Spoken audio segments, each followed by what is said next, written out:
Shriram Samarth. 7 April. आपण आपला खरा स्वार्थ साधतच नाही.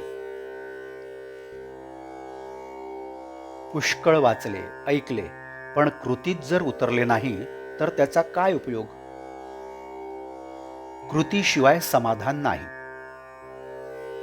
श्रवण कोणी केले तर ज्यांनी त्याप्रमाणे कृती केली त्यांनी.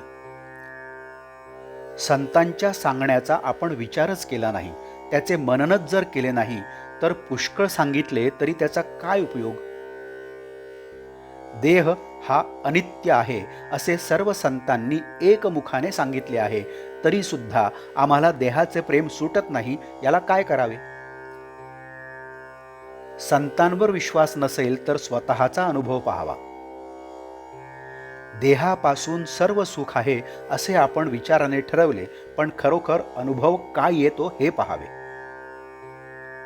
आपण पाहतो ना की लहानापासून मोठ्यापर्यंत आणि रावापासून रंकापर्यंत मनुष्याची सारखी धडपड चालू असते, आणि ती म्हणजे समाधानासाठी. लहानाचे मोठे झालो, विद्या झाली, नोकरी मिळाली, पैसा अडका मिळतो आहे, बायको केली, मुले बाळे झाली. ज्या ज्या गोष्टीत समाधान मिळेल असे वाटले त्या त्याकरिता प्रयत्न केला, परंतु मग तरी समाधानाचा लाभ झाला का?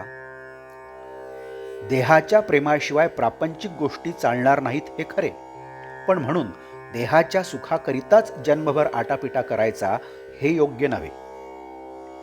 आपण आपला खरा स्वार्थ साधतच नाही. या देहाचे कौतुक करीत असताना दुसऱ्याची घरभरणी चालली आहे. त्याचा फायदा आपल्याला काहीच होत नाही.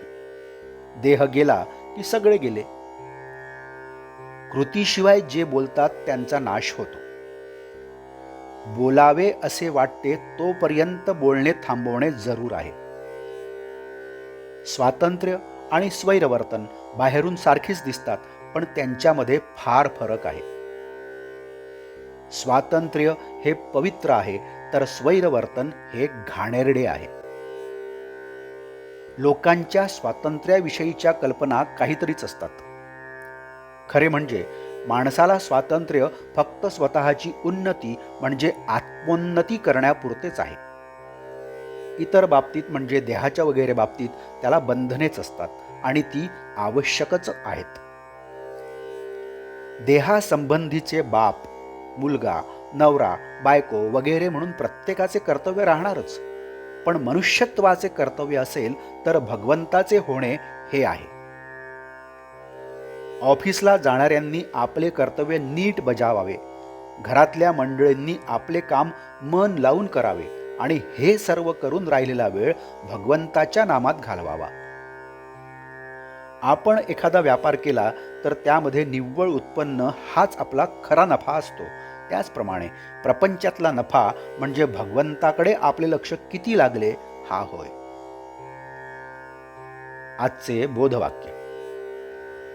जेथे कर्तव्याची जागृती आणि भगवंताची स्मृती आहे तेथेच समाधानाची प्राप्ती होते. जानकी जीवन स्मरण. जय जय राम. नमस्कार. कृपया चॅनलला सबस्क्राईब करावं ही विनंती. धन्यवाद.